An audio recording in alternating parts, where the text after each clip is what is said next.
All right, and we're live. What's going on, guys? Today's gonna be something a little different. As you guys can tell, I'm not with my regular crew. I'm gonna be by myself today, doing something kind of nerdy, I guess. I'm gonna be going over some of the movies that lead. Gonna be going over all the movies that lead into Infinity War. For those of you who don't know, what Infinity War is it's the newest Avengers movie that's been taking place over a span of 10 years. And for those of you that know me out there, know that I'm a fucking nerd. And for those of you that don't, I'm actually a experienced and professional collector of memorabilia and collectibles. Um, I just want to kind of go over all the movies, kind of get people caught up to speed if they're not willing to watch 38 hours and 17 minutes over 18 movies that lead into this. So maybe if you just stick around for the next 30 minutes, I can get you all caught up. So going on to the road to Infinity War is probably what I'll call this. It's been a long path for me. I started watching these movies in 2008. Well, I've been watching Marvel movies my whole life, but for those of you that don't know, a lot of the properties got sold off to different production companies like Sony bought Spider-Man. Fox owns the X-Men, Fantastic Four. Early on in the 90s, I believe Sony owned Blade as well. So everyone's been all over the place. It wasn't until early 2007, 2008, Disney bought Marvel, and Kevin Feige was the man who turned all of these B-list superheroes into the mega billion-dollar movies that they are today.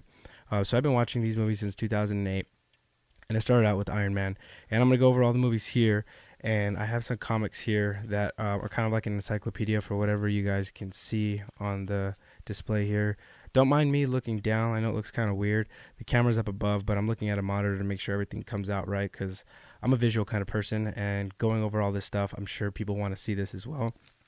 And just to give you guys a background on what Infinity War is, it's basically uh, the story of Thanos, which is a mad titan. It's this guy right here. Little spoiler alert. He's gonna get beaten. There's not a superhero movie where the villain wins. I have a little background on him. The Mad Titan there. This is like from 1984. Thanos Quest is where it started. In the comics, they're called Infinity Gems, and basically they're like these MacGuffins in movie terms, which is basically a plot device that drives the story forward, or the story itself is wrapped around this one item. And throughout all these movies, for the comic people or non-comic people out there, each one of these movies has more or less one of them in it, and it's slowly building to this. So that's Thanos, and let me just get to the beginning of this. So we're gonna start off with Iron Man 1. This came out in 2008. Probably one of the best Marvel movies to date, next to Spider-Man 2. This basically was the origin story of Tony Stark, basically getting his bearings on who he was as an influencer in the world. He sold weapons. He was a very selfish person, very egotistical. And in this story, there's not really anything other than creating who he was as a person, and there really wasn't anything that in this movie that was like groundbreaking for him as a character. It was just to establish him in the Marvel Cinematic Universe as a mover and a shaker. So then we make our way to the Hulk, which is not part two, because there is one Hulk. Came out like in 2001 or 2002, if I'm not mistaken, with Eric Bana. And for the time, we had to be grateful for what we had. And this one here with Edward Norton. And if you haven't seen any of the more recent Marvel movies, you know that Edward Norton is not the Hulk. The Hulk actually, in this movie, Edward Norton wanted to seize control of the editing and how the story was told. And it wasn't until the editing floor that he actually went in and caused big old fuss, big old stink. And after that, they thought, you know what, we're just going to cut this fool. And thank God they did, because Edward Norton was only a heavy hitter in the 90s. After that, he really didn't make any other great movies. Another thing I forgot to mention, Terrence Howard was Rhodes, which is the silver Iron Man, for those of you guys that don't know, War Machine. He was paid more than Tony Stark himself, Robert Downey Jr. in this film. And on when the second one got greenlit, and Robert Downey Jr. was given a boatload of more money to do the second one, he was getting more than Terrence Howard. Now for Terrence Howard, it was kind of frustrating because Terrence Howard's always been a huge actor, big dollar actor. Robert Downey Jr. himself has struggled with drug addictions. He was a huge movie star in the early 80s, 90s. Did movies like Less Than Zero, Lies, Sex, and Videotape, Kiss Kiss Bang Bang, I think. He's done a lot, and after he had his whole struggles, he was a nobody. It wasn't actually until I want to say Tom Cruise was actually offered the role, turned it down, and said he had a buddy that would actually fit the role perfectly, and it happened to be Robert Downey Jr. So if we think of for anything, it's Scientology and Iron Man. Iron Man 2 then came along because of such the massive success that Iron Man 1 was. Obviously, you can see that Terrence Howard was replaced. And this movie was so-so. You could tell they tried to get the same magic that Iron Man 1 had, but this is where they started to establish the whole universe itself. So they input Black Widow in here, Scarlett Johansson's character, Natasha Romanoff, and they also had Nick Fury towards the end. In this post-credit scene, they also had Nick Fury show up, say he's putting a team together. So it started building this whole universe where you're like, oh, holy shit, these movies are connected. Because the end credit scene of the Hulk, you had General Thunderbolt Ross was sitting in a bar and Iron Man approached him. So it was kind of like, whoa. Well, he wasn't in his Iron Man suit, but it was Tony Stark that approached him, and you were kind of like, whoa, these movies are crossing over. It wasn't even a huge thing. You didn't really know that they were doing this crossover. So when you saw these characters coming into each other's movies, you were just kind of tripping out, like, what the hell's going on? And then Thor came into the picture, and then you started to realize, oh shit, they're gonna make the Avengers. At least for me. This post-credit scene was the one where they had showed Loki going into or escaping the prison in Asgard and getting onto Earth. So you can kind of see that like the groundwork was being laid there. Thor was a decent movie. It wasn't one of my favorites, but it wasn't one of those high-stakes movies where, oh, we got to save the world. It was two brothers pinned against each other trying to earn the acceptance of their father. So each one of these stories, at least the beginning ones, are kind of self-contained and don't have like this overarching story arch that you see that, you can see right through each story that they're going to somehow cross together and everyone's going to be happy in the end. These are just kind of like one-off movies, and you never thought anything more was going to happen. And then we get to Captain America, the First Avenger. It's kind of interesting that they made this movie last because of the situation he gets put in. Obviously, if anyone has seen it, I mean, it's been almost 8 years since this movie's been out, so catch up. He gets at the end of the movie, basically he brings his plane down, gets frozen, and then when they find him, the time gap that has gone past, basically brings them to present day where they're starting this Avengers initiative. Which is pretty cool. But in this movie was the first time that we see an Infinity Stone, aka Infinity Gem, which was the Space Gem, the Space Stone. And that's when at the end of the movie you see Red Skull was holding it. And they were trying to wield this stone and create weapons from the power that it generated. It wasn't until the very end where you see Red Skull holding it, and Captain America is basically telling him, you don't know what that is, put that down, and he disappears. The Space Stone obviously falls there, but Red Skull himself disappears. He crash lands. The end credit scene is him waking up. They're trying to trick him that he's in 1920 or 1940, 1942, whenever World War II ended. 1942, 1944, I'm not sure. I'll put it down at the bottom here for you history buffs. Then it was Nick Fury that basically approached him, told him to chill out. They were putting together the Avengers, and come 2012, we get the Avengers. Now, the Avengers is basically all the heroes that I just talked about today, all put together in one movie, and the main villain in this is Loki, which is Thor's brother, which was the guy that you see at the end of Thor, kind of transport over to Earth, and stays hidden there. Now, he is sent to retrieve the Space Gem, and he's given a staff by an unnamed person in the beginning. which later you find out, which is one of Thanos's. They're calling them the children of Thanos, but it's like the Black Order, so they're basically his goons.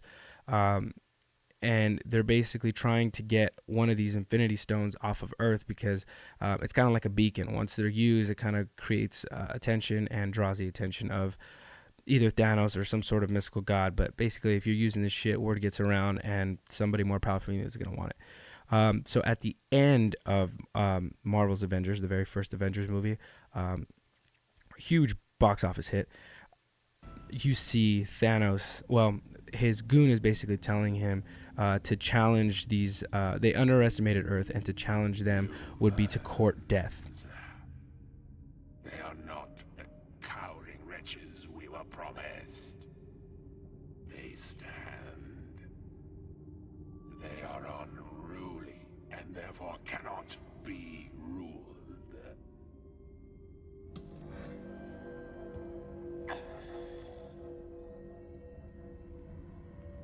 To challenge them is to court death.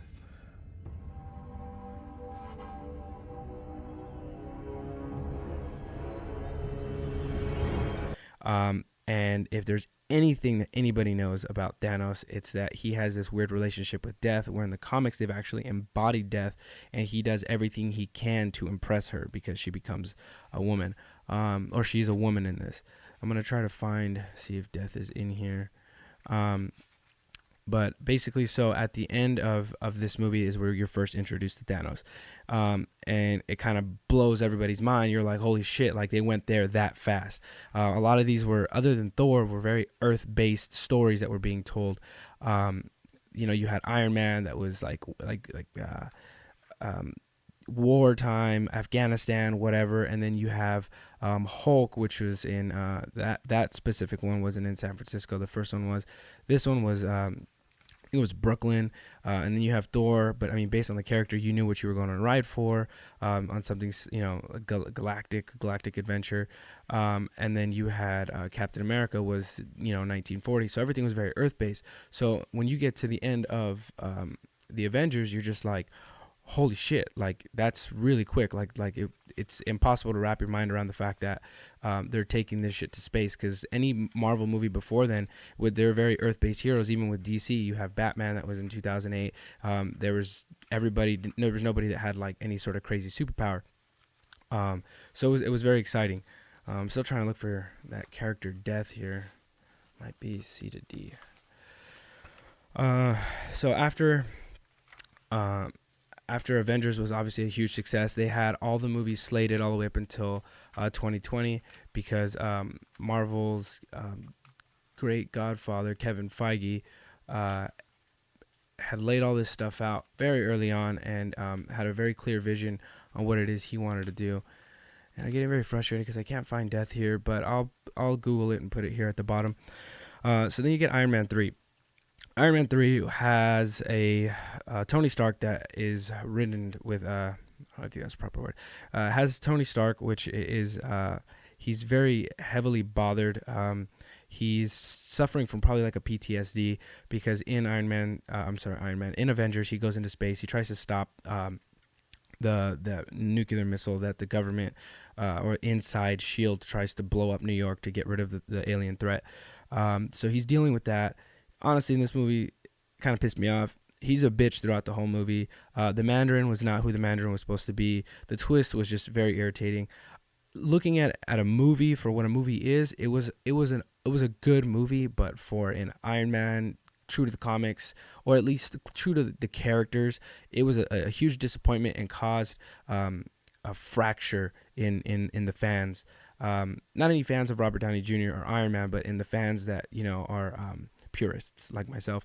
So this movie was whatever. There was nothing in this movie where it's like they were continuing to drive the story of this galactic threat, because at this time they had no idea that there was any sort of threat that large. But in this time, Tony started to realize that there was a lot of things going on in the world where he can't be everywhere at the same time. So he started to create all of these suits, and figuring out how all these suits can take care of the world or take care of civilians that he can't reach. So he starts to begin a thought that later on becomes extremely dangerous, but at this time he's doing it out of his own heart. And at this point in the movie, obviously from Iron Man 1, you see that he stops becoming an arms dealer. So he no longer wants to make money and profit from the world's wars, but he wants to protect the Earth. He truly has a heart to protect the Earth, and or avenge it, really. So Iron Man 3, not my favorite movie, but you can see where he starts to develop as a character and move forward from the selfish, narcissistic person he is. He's still narcissistic, but not as selfish. He thinks for everyone now as opposed to himself. And then you get into Thor: The Dark World. Thor: The Dark World was not very many people's favorite movie. It was okay for me. I am a Marvel fanboy, but I'm real when I know the movie's not great. And this movie was decent, but this one introduced that they called the ether, but it was the reality stone. So each one of these has a different shape, a physical form that it takes. In the comic books, they were called gems. So they were just these round, opal-looking stones. But for whatever reason, in the movies, they're taking shapes. This was kind of like a liquid. It was kind of like a weird, like, I don't know, goo, I guess you can call it. Reality gem basically changes reality. It's kind of hard to explain without getting too deep, but it's just another super powerful item. This one, it did the same thing as majority of the other movies after Avengers, because once you threaten the world and you have these huge characters that are there to protect it, every time there's a threat, they're gonna have to protect the world. They're gonna have to avenge it. So it's one of those things where if they don't pace themselves, they're gonna jump the shark. And in TV terms or movie terms, jumping the shark is it's actually based on a Happy Days, where Fonzie, there was an episode where Fonzie was on a Sea-Doo and he jumped over a shark, and then after the show, that's not really what the show was, and then after the show, it didn't have that height, didn't have that momentum anymore. So then it became this thing where what are they going to do now to set the bar so high, or to surpass the bar, because they've already set the bar so high. So it kind of gives you like this fatigue of the same thing over and over again. But the Russo brothers came along and they directed Captain America: The Winter Soldier, probably one of the best Marvel movies to date. You probably like 20 minutes into this movie, you forget that it is a superhero movie. It's more of like a political thriller. There's a lot of twists that you don't see coming. And it was basically based on the comic series of it was Captain America versus Shield, I believe is what that series was called. This movie was great. It was very self-contained. It was basically him against S.H.I.E.L.D. He saw that S.H.I.E.L.D. Was infiltrated by Hydra years ago, when he thought he had defeated Hydra. So having these kinds of twists that have been following, I mean, not just twists, but having this kind of demon follow him after death, and he still is here to fight it. It shows who he is as a character, and the kind of character he was created was basically good versus evil, him versus the Nazis, America versus Germany. So yeah, he's very I guess people would call him, I mean, they've called him in the movie a Boy Scout. They call him a Boy Scout, and that's kind of like how his character is. He's very stern. He's very selfless. He fights for everything that is right. In the beginning, when he was made as a comic, it was actually to increase the draft, or to encourage people, propaganda to encourage people to join the draft in World War II. And it's kind of lazy writing, but he just became such a huge character after the title. There was a comic issue where he's punching Hitler in the face, and Marvel got huge slack for that. But it was one of the biggest comics of all time, and he became, America's favorite superhero. And when time progressed, he was kind of like a hero out of time. So the writers got creative, and they literally iced him and brought him out. So he's this older Captain America with these younger guys, and he's the leader, he's the ruler. Well, not the ruler, he's the leader. And this movie just it blew me away. It blew a lot of people away. it does not have any sort of Infinity Stone or Power Gem, but it actually starts to shift the whole groundwork of the Marvel Cinematic Universe. So you have Iron Man, Hulk, Iron Man 2, Thor, Captain America, and the Avengers. So you see where there's this society, or this government that tries to get these heroes together to protect the world. But within it, there's mischief afoot, and you have these characters, after they get together to face these worldly threats, go on their own stories, and Shield should be taking care of. Should be taking care of everything, and yet they end up being the villains. So this only creates conflict on two different fronts: each character's journey, and now the world itself. So they basically have two demons to fight. So then we get to Avengers Infinity War. So this is where the two worlds collide. You have Tony Stark and Captain America going heads up against each other in this movie because they have a difference in ideals. You have Captain America that doesn't believe or trust the government anymore because of the things that S.H.I.E.L.D. has done, and he wants to take these things into his own hands. And Tony Stark truly feels that he should also take things into his own hands, but he doesn't want to have to work forever, and he can't do this forever. They can't all do this forever. They're all human, with the exception of Thor. That if he creates this army of robots to basically protect everyone, that they won't have to. So obviously you can see where they start to clash, and if anybody has seen anything after this point, you see how Civil War happens. Tony Stark then makes these suits sentient. Well, one sentient, and in the comics, Tony Stark is not the one who creates Ultron. Ultron ultimately was created by the original Ant-Man, which is Hank Pym, but we don't have to get too crazy into that. Just a little trivia. If anybody likes these kind of videos, I can go super nerdy and super in depth on the backgrounds of everybody. But as far as catching up to this movie that's coming up, this is what I'm going to cover. So for you hardcore comic book guys out there, or girls, I know my shit. All right. So when Ultron kind of gets sentient, has his own thoughts, and this is kind of like where I feel like the world's going today if we continue with the AI. When they feel like humans are in the way, that they will do what they can to eradicate them. So, for example, if you have rats in your garage, you are more valuable than a rat. You have more worth than a rat, and a rat is actually a nuisance to you. It eats your food, it poops, it destroys things, and it becomes a nuisance. So, to better your life and your survival, and to make life more comfortable for you, you'll eradicate all the rats in the garage to make it better living for you. And for any Pokemon guys out there, eradicate, Ash, whatever, rats. So that's where if you can kind of get that basis down, you can get Ultron's side, where humans are constantly creating conflict and destruction, and obviously we're not like the superior beings. We're actually the sexual reproductive organ for machines. There's a quote that I read somewhere. We constantly are creating things to make things easier for ourselves. Cell phones, self-driving cars, apps that keep track of our food, everything. So you can totally see how a movie like Age of Ultron can be relevant, especially when you're building a world that as you create more of a resistance for evil to rise, like the Iron Man suit, you're going to have somebody that thinks, you know what, why do you get to be in charge? So they go and make an Iron Man suit, and now you have a higher level threat than you would have if you didn't make the first suit to begin with. So a lot of these things, you'll get, as we get later into it, you'll see it, this is all Tony Stark's problem. He started these problems. So when you create problems for yourselves, you then need to create solutions for them, and his solution, he believed, were these sentient suits, and created Ultron. Now at the end of the Age of Ultron, for whatever reason, I still don't understand. I mean, that's a lie, I do understand. They had taken out the stone that was in Loki's scepter, which was the Soul Stone.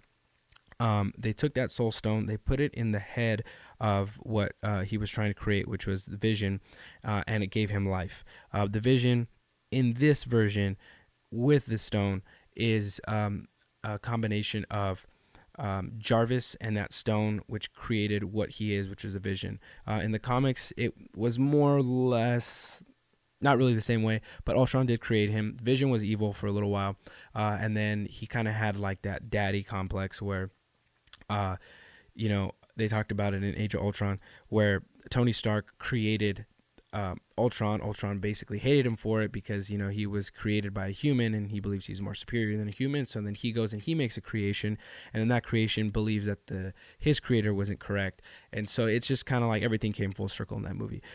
So that stone was then exposed. At the end of that movie, you see Thanos grabbing a glove, the Infinity Gauntlet, basically saying, fine, I'll do this myself. So you're kind of like, oh shit, like there he is again, like he's getting closer, and now you already have counted 3 Infinity Stones. You had the Space Gem, or the Space Stone, the Power Stone, which is the Ether, and then you have the Soul Stone, and there's a total of 6. So you're kind of like, oh man, like there's still a couple movies before we see Thanos. Like, where are we gonna find these other ones? Then comes Guardians of the Galaxy. Probably the sleeper hit of all time. No one, and if you said, "Oh, I knew that was gonna be a great hit," you're a fucking liar. Because this movie was just beyond incredible. No one could have seen it coming. I have Guardians of the Galaxy comics, and like none of these characters were on the team. None of these characters were on the team. So it's like you couldn't have even imagined who it was. You had Vance Astro, which was like the original quote unquote Star Lord, but Vance Astro was a future version of Captain America from an alternate timeline. You had Yondu, which was in that one, and Yondu also comes out here. He was one of the original Avengers. You had Cosmonaut, which was like or Cosmo. I think his name was Cosmonaut. I can't remember, but he was a space dog. So there was just a completely different team. So when this movie came out, it put everybody in its ass. I think I saw this movie like 4 times in theaters. This movie has Ronan the Accuser, that basically is given a stone by Thanos, which is the Power Stone, to basically destroy. I guess they're like the shield. I don't want to say they're shield of space, because there's the shield of space and they're called Sword. These people are basically like the police of space, not the Guardians, but the Nova Corps. Which basically John C. Reilly, I don't know if you guys remember when he was like, oh, what a group of assholes or whatever. They're kind of like the space cops of the world. And they had kind of like a genocide against the Kree. And the Kree are a type of alien species that Ronan is a part of. And so he has like this complex where he hates these people. He hates the way of the way of life is Xandarians. Xandar is the planet that they're from, but also hates the Nova Corps because they basically police the galaxy. And to him, it's like, who are they? They destroyed my people. They destroy the way of life, so I'll destroy theirs. So Thanos sees him, uses him as an opportunity to just destroy these people to kind of begin his conquest. And if you've seen the movie, it does not go that way. It definitely does not go the way of like, oh my gosh, the universe is at risk. It was just this city, this town. It was this hatred amongst cultures, or this hatred against the peoples. So after that movie took place, they had that. They left that safekeeping, or that they left that Power Stone in safekeeping on Xandar. So that one stayed there. But you finally get to see Thanos. He sits in his chair. He hasn't, you haven't really seen his full body, but he sits in this chair, and there's a scene where Ronan is basically talking to him, kind of giving him orders, giving him demands. And in this movie, you're introduced to Nebula and Gamora, which are, once again, they call like the children of Thanos, but it's really his Black Order, is what they're called. And you're introduced to these 2 characters. And in this scene, he's getting kind of frustrated with Thanos, and he basically tells him to lower his voice. And he says, boy, who are you? And if he doesn't accomplish what he needs to accomplish for him, that he'll bathe the Starways in his blood. And like when he said that, like I'll never forget it. In that theater, everybody was just like, whoa, like you just see this dude with these smirks and grins and frustration throughout the end of the movies, and he's given 2 lines and just takes the movie away. But Ronan was definitely a forgettable character, not my favorite. But once again, a MacGuffin was given to this guy in this movie as a plot device to drive the story forward, to get to the ultimate goal of where we're supposed to go. So at this point, we're now introduced to a total of 4. Okay, If you're keeping track, I said there's 6, so now you have 4. Strangely enough, there was still a good amount of movies left. So you get Ant-Man, which was really, really nice to finally get, because the guy that did the movie, um, I think it was called Baby Driver, Edgar Wright, was originally planning this movie in 2006 to get this to come out before Iron Man. This was an A-list superhero. He was more known than Iron Man. And if you sit there and you tell me, oh, I knew Iron Man was before the movie, you're a fucking liar. Again, I'm going to call you on your shit. You're a fucking liar. Nobody knew who Iron Man was. Iron Man was not a household name like Spider-Man. Oddly enough, Ant-Man was more commonly known superhero than Iron Man himself. So Edgar Wright was trying to get this movie off the ground. There was a bunch of creative control and creative differences that they wouldn't let him do. And then he ended up leaving the project. But what he did leave was his idea of what he wanted Ant-Man to be. This movie was excellent. Very low stakes movie, heist style film, which you'll see after these movies, other than Captain America: The Winter Soldier. The movie started to change up a little bit. They didn't have like this formula where it's like you have this origin story, you have this guy that has this problem, blah blah blah. It was like they had a theme to it, and this theme was like a heist theme, which was really cool, really fun, really nice. But this movie was really intended to kind of expand the characters, because you have characters that signed on again for an additional movie contract, so their contracts are running out. So now we have getting into this Avengers Infinity War, which the nerd community was aware it was coming.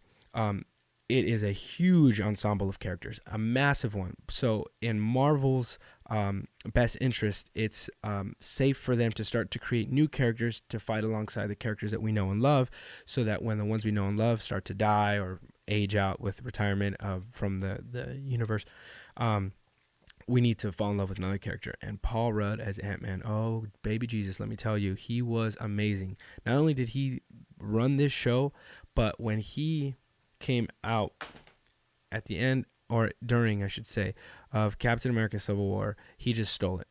The 17 lines he had, he took them away. Now, Captain America: Civil War is basically the final clash of ideals between Tony Stark and Chris Evans, Captain America, Steve Rogers.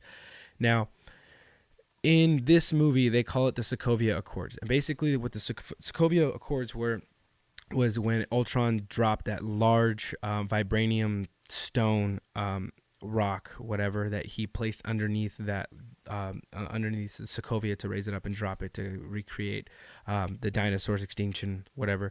Didn't really understand why he did that. He could have ended the world a million different ways, but whatever. I digress. Captain America: Civil War, they were forced to sign what's called the Sokovia Accords. In the comic books, it's a Superhero Registration Act. And basically what that means is that any superheroed person was to enroll in this. And Chris Evans had a very powerful line that he remembers a time where people were forced to be on lists. And that shit put fucking goosebumps up my back, because obviously he's basically talking about when the Jews were forced to let the government know that they were Jews, and they were singled out. So in the comics, there's a Civil War II, and basically Civil War II is once these people were given their information on who they were hunted, and they were attacked. So basically, like, I'm not going to say exactly what happened with the Jews, but the idea that what behind, the Holocaust was used to write Civil War II. So Tony Stark feels extremely guilty, because he comes from a background of creating weapons for armies and or arming, like, people all over the world to kill each other, to then trying to be a peacekeeper, and then in that makes a mistake and almost nearly destroys the world. So he feels guilty, in that he needs to be held for his actions, and so does any other superhero. So does every other superhero, because he believes, what difference does that make him from a villain that will do basically anything they want or anything they can without being stopped? So you can see that obviously there's a divide there. This movie was really, really basically an Avengers movie, should have been. They were able to introduce the Black Panther, which, if you guys haven't seen me talk about it already, amazing movie. Introduced the Black Panther. Paul Rudd came out in it, and you see these teams pick sides. it's kind of hard because I feel like the villain in this movie was kind of useless, but kind of also helped create a wedge between all the heroes. Um, but at the same time, there's so much on their plate as superheroes versus superheroes, which is an interesting concept for a movie. Like obviously you had Batman versus Superman, which was one of the worst movies of all time, and a waste of I think it was like $300 million on a budget. Um, you have heroes versus heroes, but not just because of they're mad at each other, because of ideals, and you have these superheroes that are um, have to choose sides because their quote unquote leaders don't agree with each other. So very interesting concept. I really liked it. It kind of breaks ground as far as like a superhero movie goes. It's not like, oh, good versus evil. It's ideals versus ideals and who's right. And I've talked about this before, how war is basically when both sides believe that they're right. So Captain America: Civil War, another amazing film, but once again, we did not have an Infinity Stone in there. But you do kind of see where they're creating this world. They're expanding this universe. So you have these heroes over here, these heroes over here. They finally come together. They fight the world. Oh my gosh, they're best friends. And then they get into another situation and they start to disagree with each other. And then they're like, this guy's starting to piss me off. Well, he's starting to piss me off. They cause a bunch of commotion. They save the world, but at the expense of a few lives. And then comes Civil War, and it's kind of like, okay, we got to change our shit because every movie should be different. And I know the stakes are always going to be super high, but you need to have a different conflict, a different internal conflict for each one of these heroes. And I think Civil War was really at that peak, which I know at you kind of felt like a saturation with that. Like, how do you top that? You don't. You put that shit on ice, and then you keep moving, and you make another hero. Now, in Captain America: Civil War, there's I'm sorry, I lied. In Captain America: The Winter Soldier, they bring up Stephen Strange's name. Now, this was before he had powers, but they just brought up his name just to kind of tease it. Captain America: Civil War had Spider-Man. Now, for those of you that don't understand the gravity or the weight of having Spider-Man in this movie, I had called that shit since the first Avengers.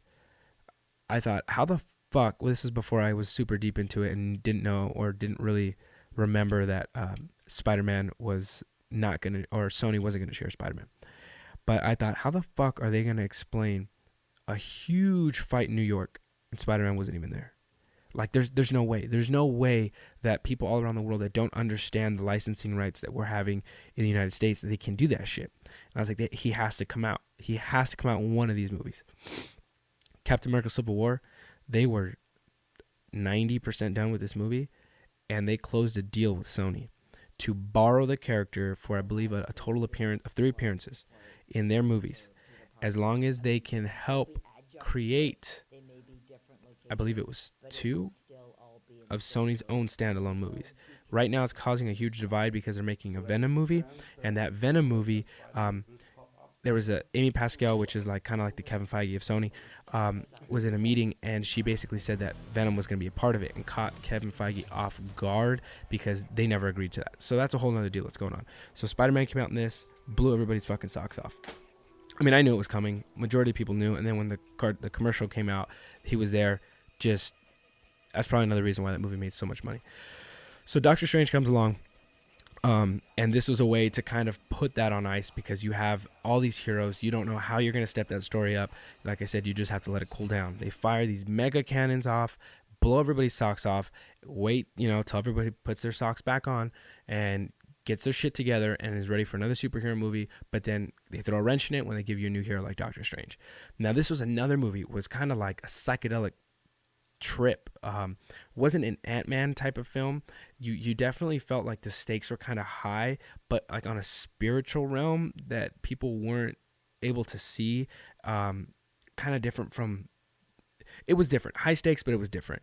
Now in this movie, we're introduced into the Eye of Agamotto is what they called it, but they knew what its powers were and what it did as far as turning back time. But that's another gem, another stone. It is the time stone. So if you do your math, that's 5. Okay. This movie is really good. definitely a forgettable character, a forgettable villain, which makes me kind of sad because Mads Mikkelsen is probably one of my favorite actors, um, and did not do it for me in that movie. So it was basically a movie just to kind of establish who Doctor Strange was. Um, Good movie, though. Good movie altogether. But it just gives you that stone again. You meet Dormammu, which is kind of like the Green Goblin to Spider-Man, the Joker to the Batman. Dormammu is that character for Doctor Strange, and we are definitely going to see a lot more of them when they do, Doctor Strange sequels. Guardians of the Galaxy Volume 2. This one, for me, I loved it. It was different than the first one, for different reasons. Um, you don't really see like a lot of what you would expect to see because they're in space. You think you're going to see Thanos again, you don't. Uh, the villain in this one, if you haven't seen it yet, is his dad. You have a very family heavy overtone to this movie, which I thought there was already kind of like a family tone that went without saying in the first one.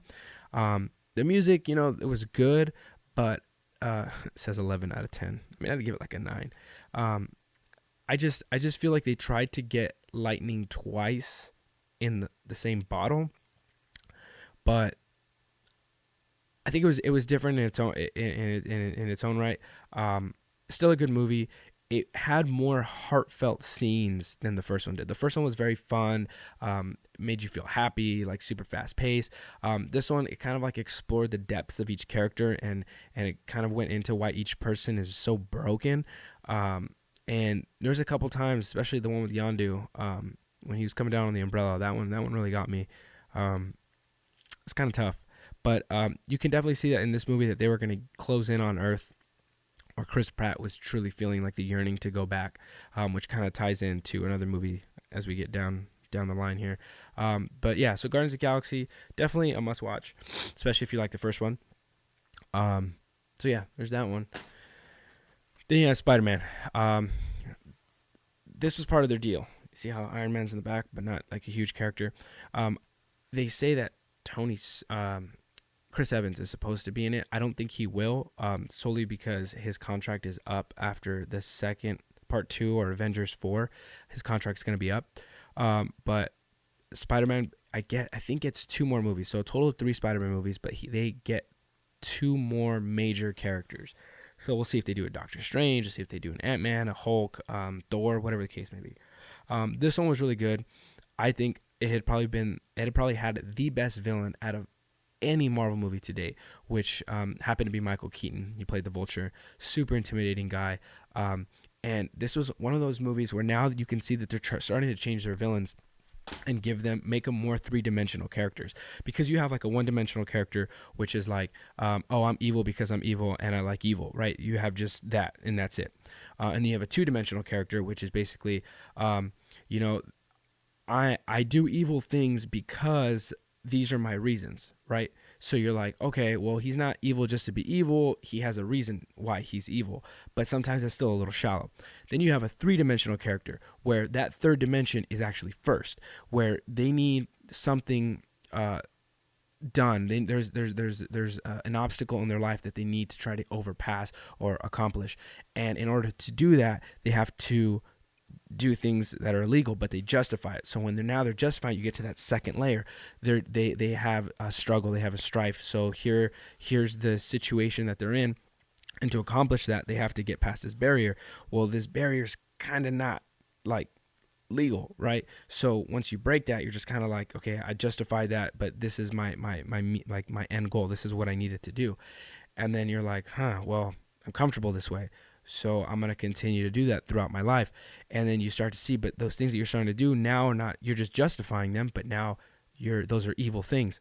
So you become a villain because you're justifying every deed in your life, to better accommodate you, to achieve what it is that your end goal is. So, you have Michael Keaton in that movie, which is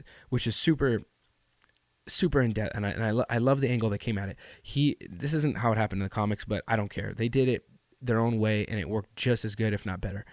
He basically had his own cleanup crew to pick up the remains of all the alien artifacts from the very first Avengers. So this kind of does like a time jump. It goes back. So he's cleaning up all this stuff, right? And he's this government contractor comes in, and this government contractor just so happens to be a company that Tony Stark owns. And the government contractor comes up and tells him, hey, you know what? You lost this contract. You can't clean up all this alien junk anymore. You guys got to go. You have to return everything you've picked up. And he goes, well, Michael Keaton's like, well, I don't understand how you can take this away from me. I just bought a bunch of brand new trucks. I have guys' families to feed. I have my family to feed. So you're sitting there, you're just kind of like, oh, dude, this motherfucker's he's in a bind. And, one of the guys says, you shouldn't have overextended yourself. And he's like, oh, I'm sorry. What'd you say, motherfucker? And just gives him his old Batman 1-2 punch. And so you have the beginning of this ideal, right? He's in a situation, he's in a bind. So in the next scene, one of the guys is messing with stuff, and he's creating, and his character in the comics is called the Tinker. He's that fat white dude. He's messing with some stuff, and he basically says, it's too bad we got to turn all this stuff in. We can definitely make a bunch of cool junk and make a fortune off of it. So Michael Keaton kind of gets this idea where he's like, whoa, make a fortune off of it. So here comes the second hurdle. His first problem is, what do I do to support my family and all these other people that are, relying on him to support for their families? Well, he's going to go and sell all this junk, right? So yeah, he's breaking laws, but now he already has animosity towards Tony Stark, because Tony Stark owns the company that took his company away. So you see this development of this character, this villain, but you can totally sympathize with him, because I have a family, and if I was in the same situation, I'd probably make a fucking bird shirt too and fucking start stealing shit to make sure my babies eat, man. So the third step for him is to finally get fully engulfed in it. So now he's robbing trucks that have this stuff. And then, now you have a full-fledged villain.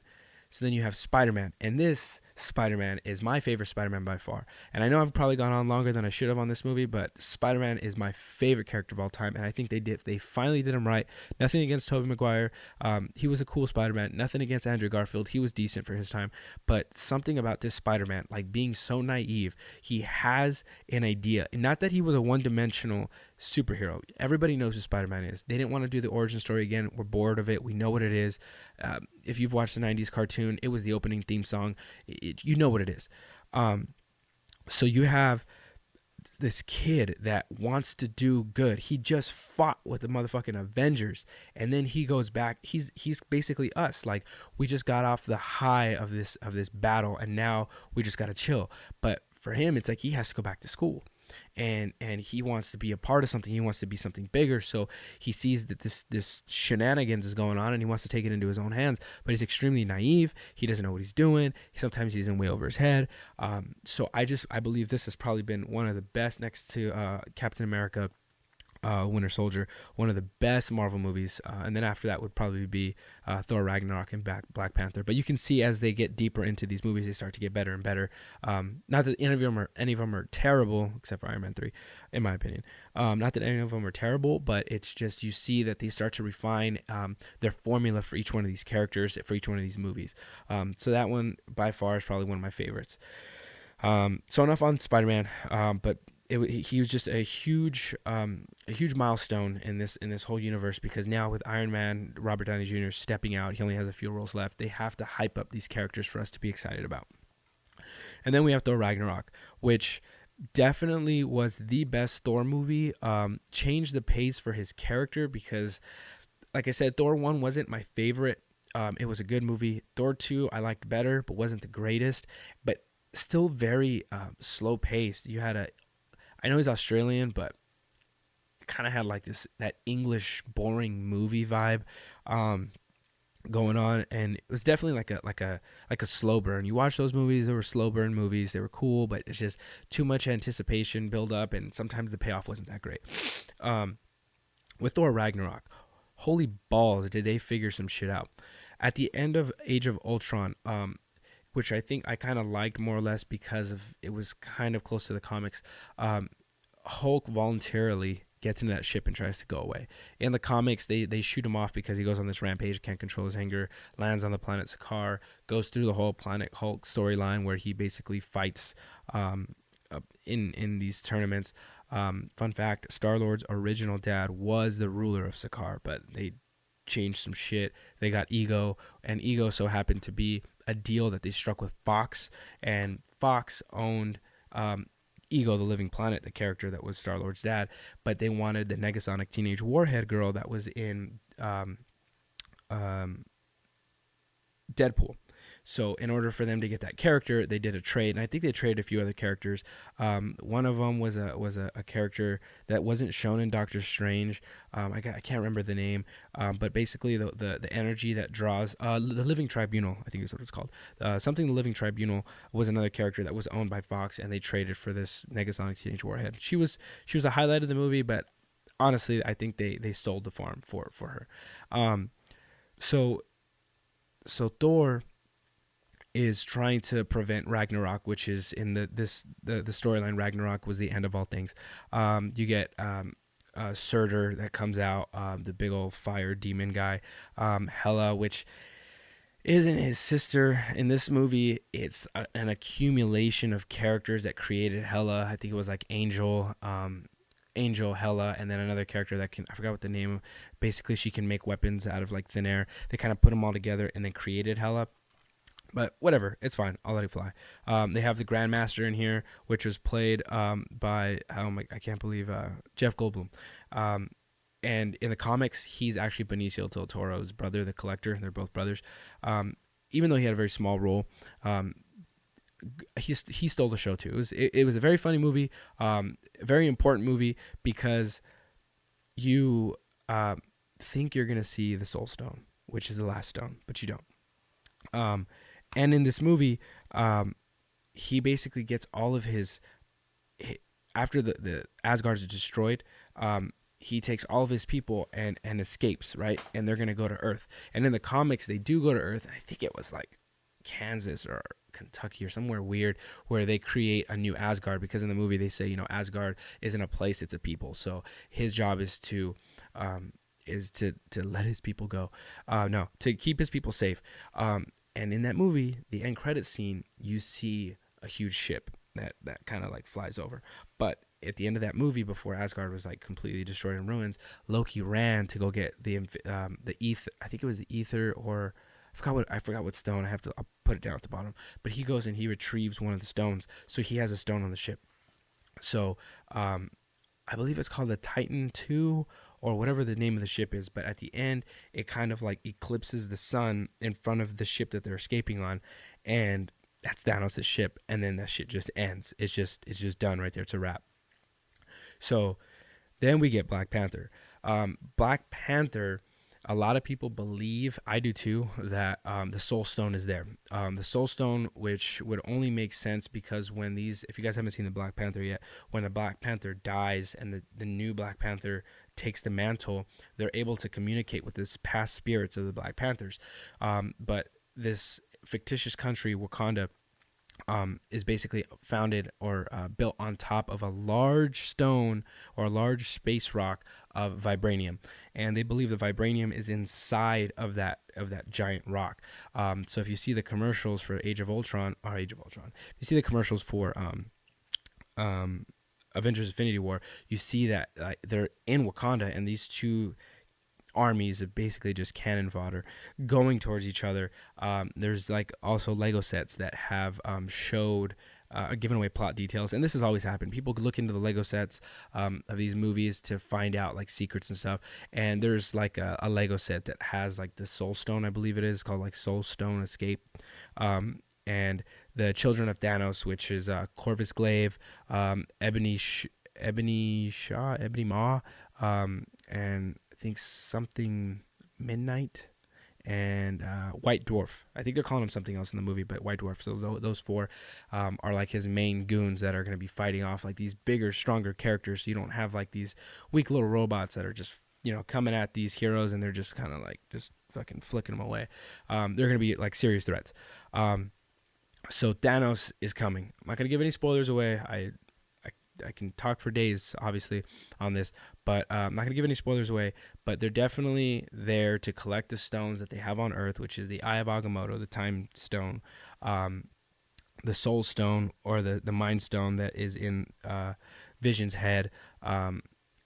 The Guardians of the Galaxy obviously make an appearance from what you see in the commercial, um, and I know they make a stop on Xandar because you can see broken ships in the background. So he's definitely on his quest, collecting everything he can, and they take a stop in Wakanda because I think he knows that there's the Soul Stone is there. But right now it's kind of a secret for everyone. That's the next movie on the docket. And if he's gonna be doing this whole thing, like that has to be the last stone.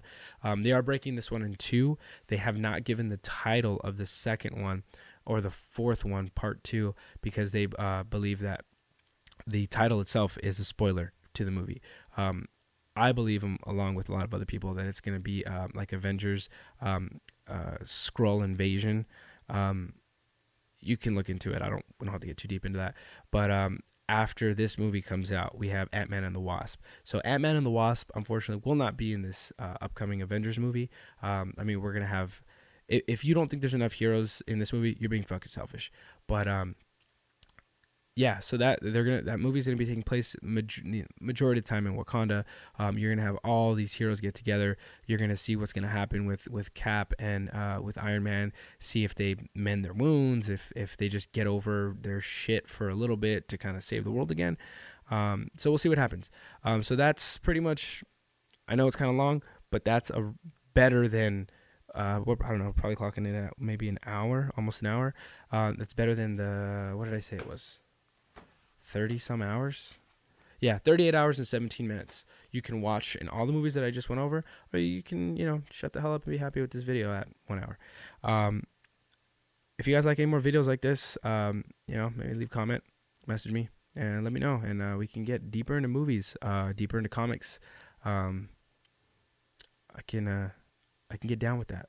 So, might be doing some more videos like this. Talk about anime, maybe. I don't know. Talk to the guys, and they some of them seem interested in it. Cody's probably not. This is not his shit. But me, Henry, Brian, this is our world. So if you guys want more videos like this, leave a comment, message us, and we'll make it happen. Make it happen. Kind of make this channel real more diverse. Till then, thank you for watching. See you maybe next week. Yeah. See you next week on a regular episode. Thanks for watching Webcasting Couch.